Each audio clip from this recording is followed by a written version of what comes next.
The barbershop that once echoed with warmth and humor on ABC's That's With My Mama has fallen eerily quiet.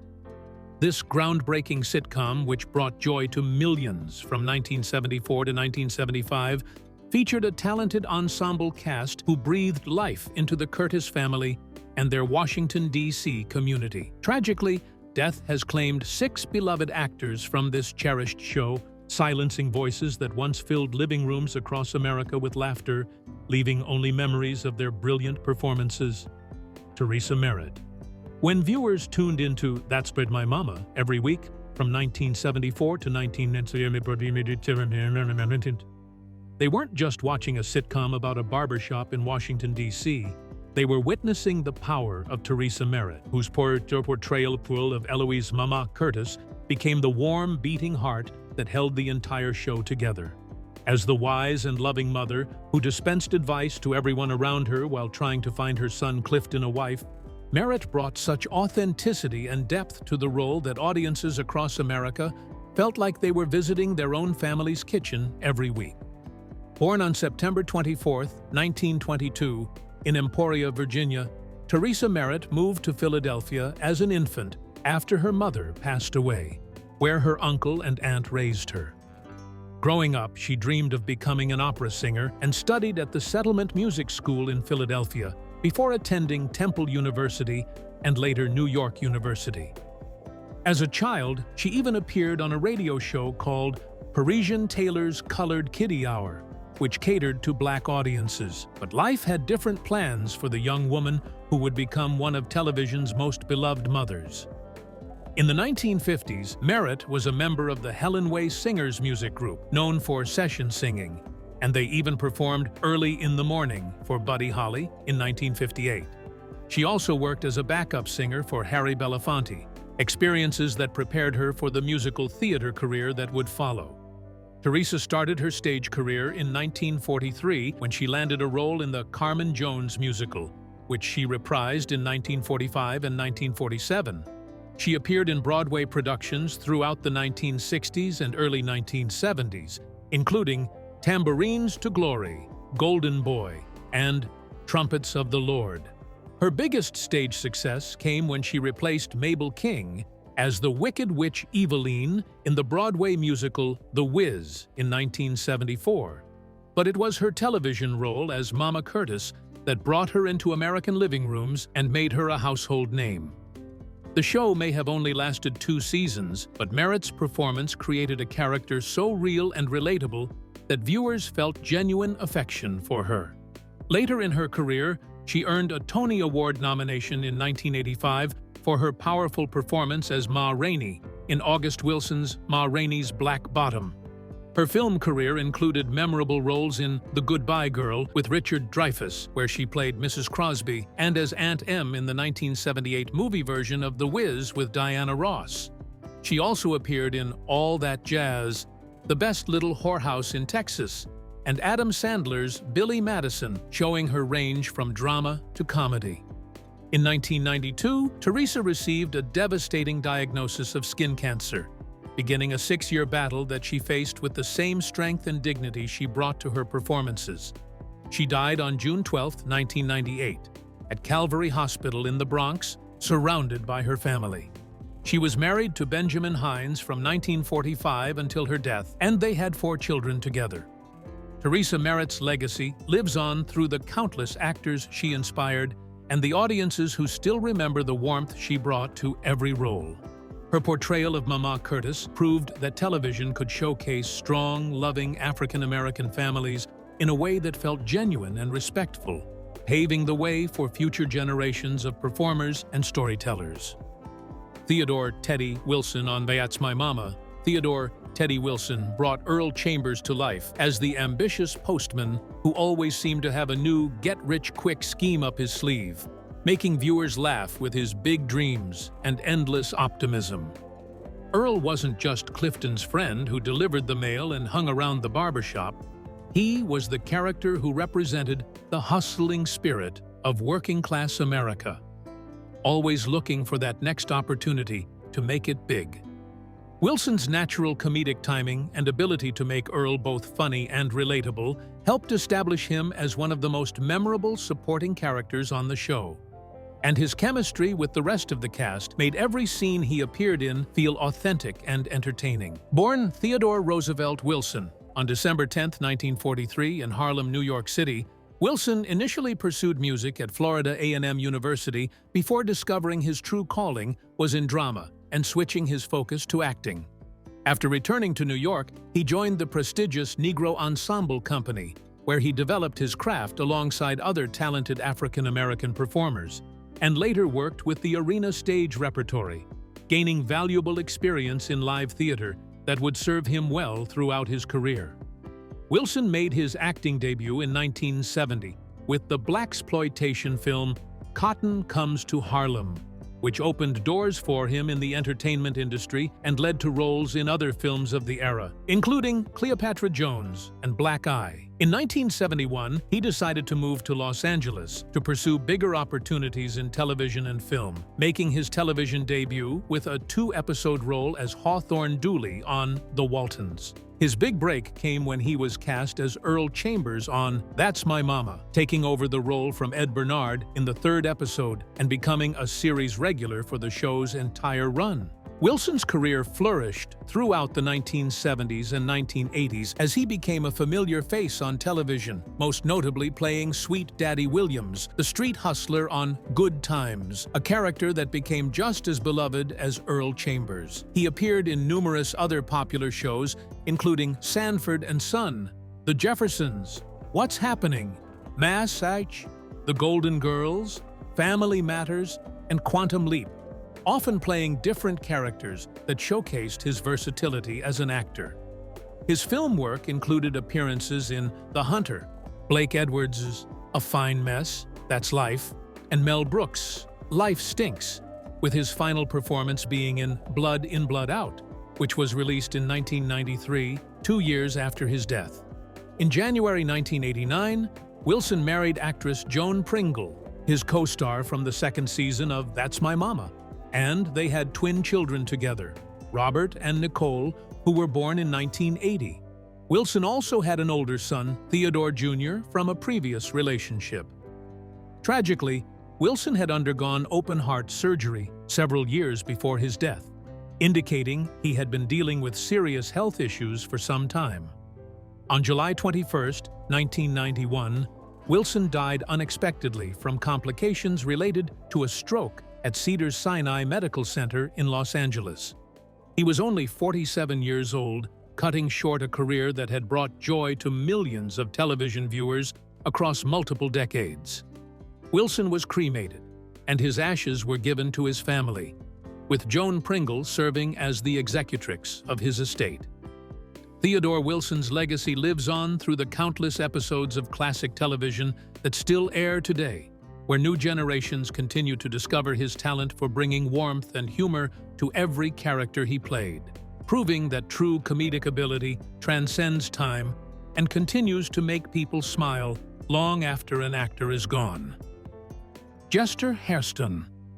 Among the memorable characters who gathered at Oscar's barbershop on That's My Mama, none brought more authentic wisdom and gentle humor than Chester Hairston's portrayal of Wildcat, one of the elderly regulars who seemed to have seen everything life had to offer and was always ready with a story or piece of advice.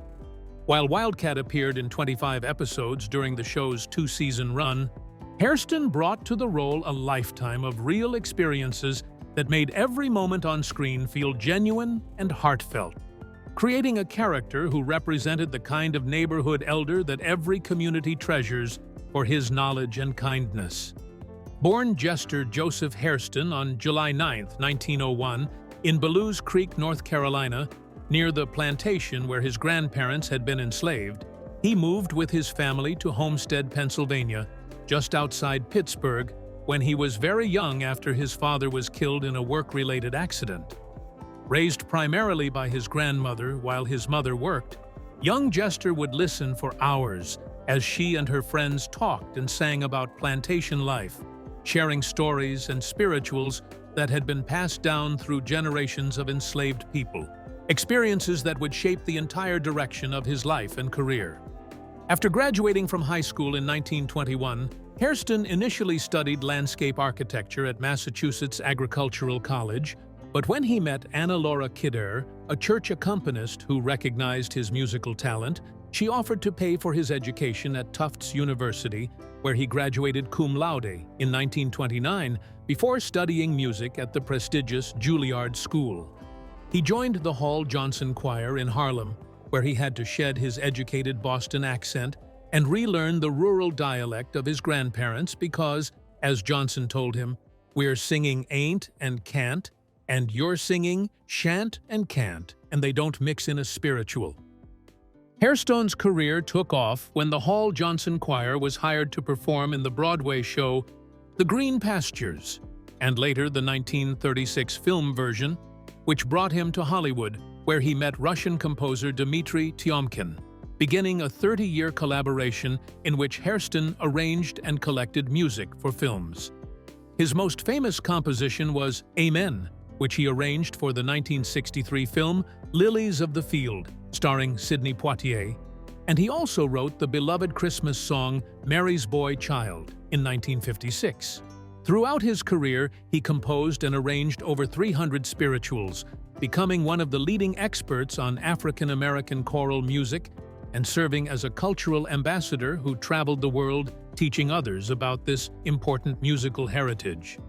As an actor, Hairston appeared in more than 20 films, including The Alamo, with John Wayne, To Kill a Mockingbird, In the Heat of the Night, Lady Sings the Blues, and Being John Malkovich, often playing small but memorable roles that showcased his dignity and presence on screen. On television, he appeared on The Amos and Andy Show, and later reunited with his That's My Mama co-star Clifton Davis on the sitcom Amen, where he played Raleigh Forbes well into his 80s, with his final television appearance coming in 1993 on Family Matters when he was 92 years old. In 1961, the United States State Department appointed Hairston as a Goodwill Ambassador,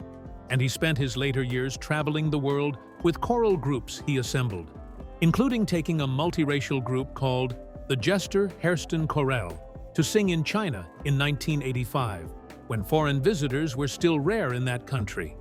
He received numerous honorary doctorates and was recognized with a star on the Hollywood Walk of Fame for his contributions to film and television.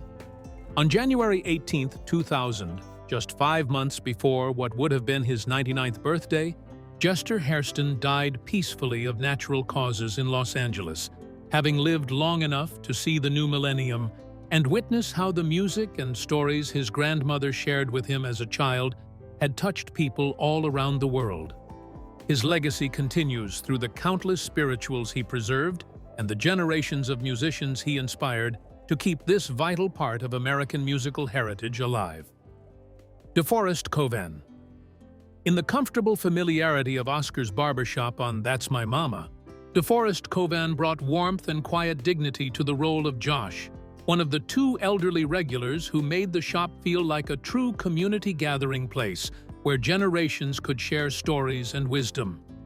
Appearing in 25 episodes alongside Jester Hairston's Wildcat, Covan's Josh represented the gentle, observant elder who had seen decades of life unfold and could offer perspective without being preachy, creating a character that viewers instinctively trusted and respected. His natural presence and authentic delivery made Josh feel like someone you might actually find sitting in a neighborhood barbershop, sharing memories and watching the world go by with the calm assurance that comes from a life well lived.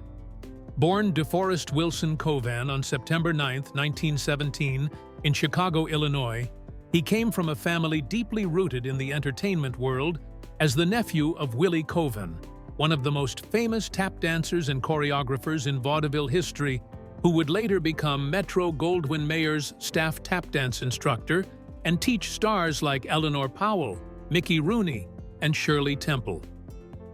Growing up in Chicago during the height of vaudeville's popularity, DeForest was exposed to the world of professional entertainment from an early age and followed in his uncle's footsteps by becoming a performer himself. though he would focus more on acting and dancing than on the innovative tap choreography that made Willie Coven a legend. Coven began his professional career in the 1930s as a dancer and vaudeville performer, making his film debut in 1936 with an uncredited appearance as a dancer in the Al Jolson musical The Singing Kid, which marked the beginning of a career that would span a remarkable 8 decades. Throughout the late 1930s and 1940s, he appeared in numerous films including Every Day's a Holiday, Too Hot to Handle, Going Places, New Moon, Take My Life, No Time for Romance, and the successful Harry Belafonte and Dorothy Dandridge film Carmen Jones in 1954, often playing small but memorable roles that showcased his natural screen presence and professional experience. As television became the dominant entertainment medium, Coven successfully transitioned to the small screen, appearing in popular shows like Sanford and Son, where he originated the character of Uncle Woodrow before being replaced by Raymond Allen, and Good Times, where he played Reverend Beasley in a memorable episode. His film career continued well into the later decades of his life, with appearances in major motion pictures including Sylvester Stallone's Rocky in 1976, When a Stranger Calls in 1979, The Bus Is Coming, and even working as a production manager on some projects, demonstrating his deep understanding of the entertainment industry from multiple perspectives. Coven's career showed remarkable longevity as he continued working well into his 70s, appearing in television shows like Martin and NYPD Blue in 1993, proving that his skills and professionalism remained sharp even as he entered his 8th decade of life. This dedication to his craft and ability to adapt to changing times in Hollywood spoke to both his talent and his genuine love for the work that had sustained him since his youth in Chicago. On September 8, 2007, just one day before what would have been his 90th birthday, DeForest Coven died peacefully of natural causes in Los Angeles, bringing to a close a career that had begun in the golden age of vaudeville and extended through the modern era of television and film.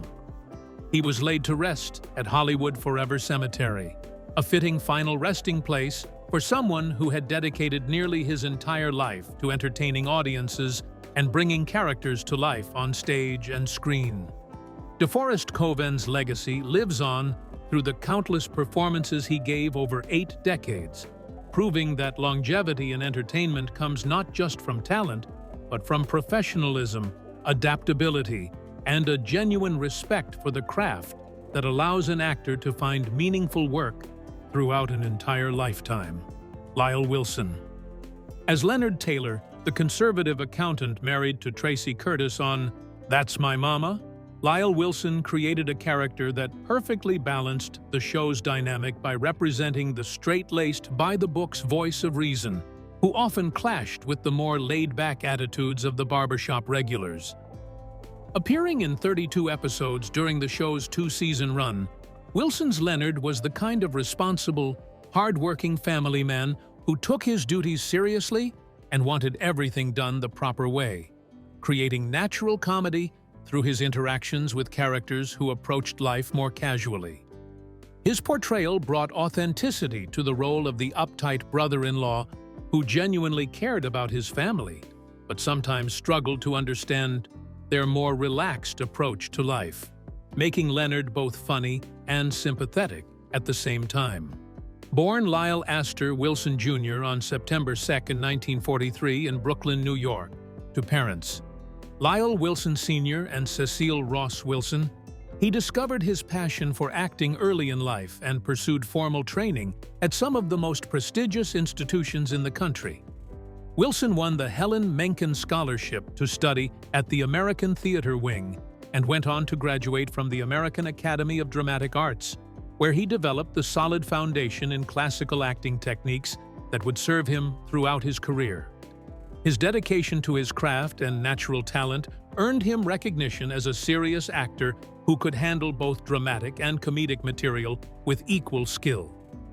Wilson's film career began in the early 1970s with a memorable role as Philip Wood in Brian De Palma's acclaimed horror film Sisters in 1972 which showcased his ability to create compelling characters in dramatic situations and helped establish his reputation as a reliable character actor. He followed this with an appearance in the science fiction film The Incredible Melting Man in 1977, demonstrating his versatility by working in different genres and his willingness to take on challenging roles that other actors might avoid. Throughout his television career, he made guest appearances on respected shows including Lou Grant, The White Shadow, and Falcon Crest, consistently delivering professional performances that made him a sought-after supporting actor.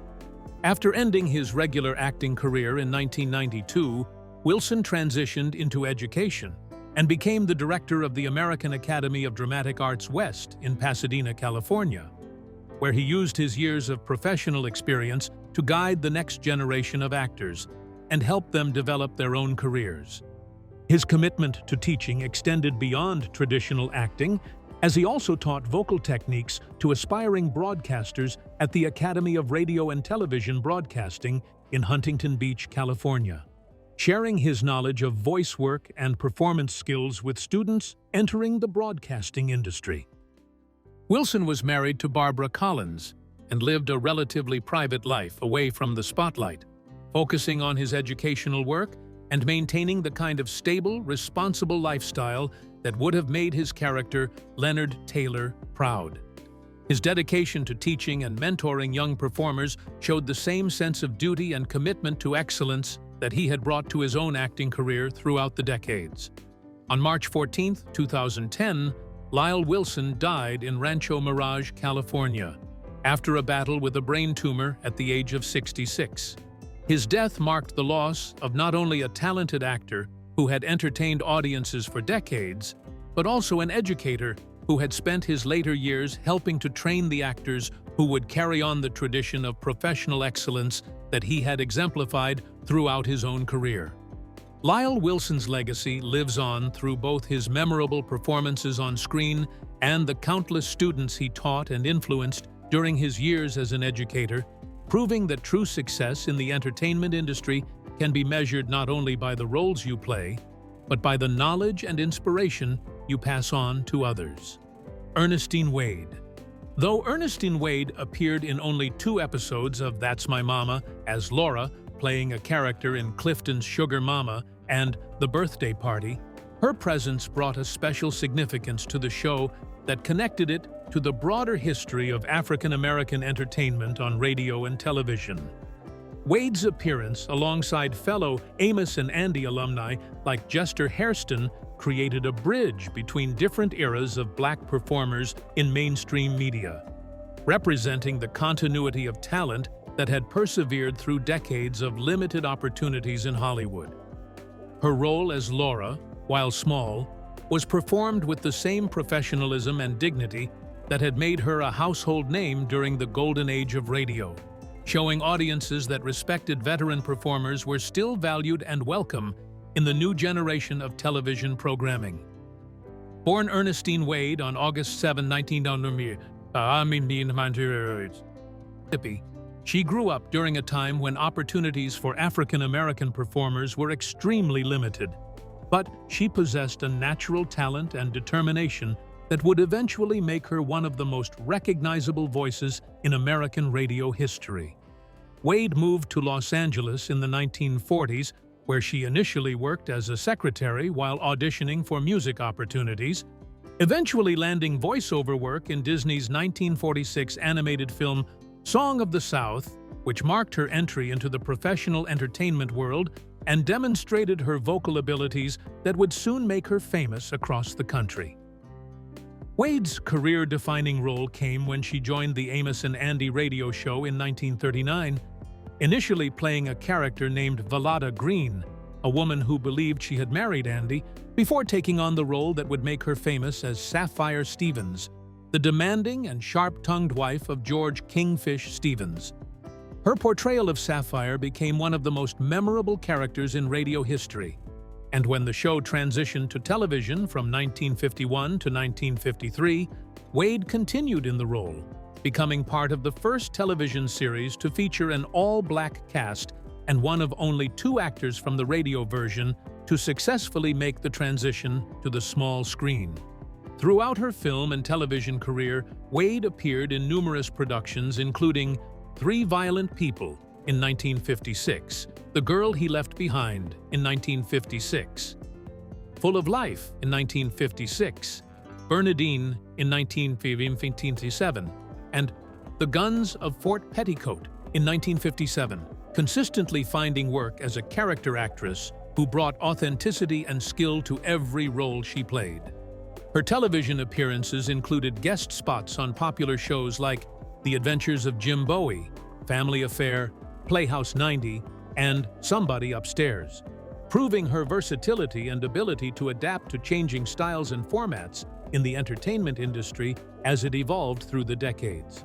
Despite the controversy that eventually surrounded Amos and Andy due to concerns about racial stereotyping, Wade always defended her work on the show and took pride in her portrayal of Sapphire, understanding that she and her fellow cast members were breaking barriers by appearing in leading roles on national radio and television at a time when such opportunities were extremely rare for African American performers. In later interviews, she would recall how strangers would approach her on the street asking if Tim Moore, who played Kingfish, was really her husband, showing how deeply the characters had connected with audiences across the country. Wade was also an accomplished organist and vocalist with a naturally beautiful voice that had served her well throughout her career, and she remained active in the entertainment industry well into her later years, continuing to take on guest roles and maintaining her status as a respected veteran performer who had helped pave the way for future generations of African American actors. On April 15, 1983,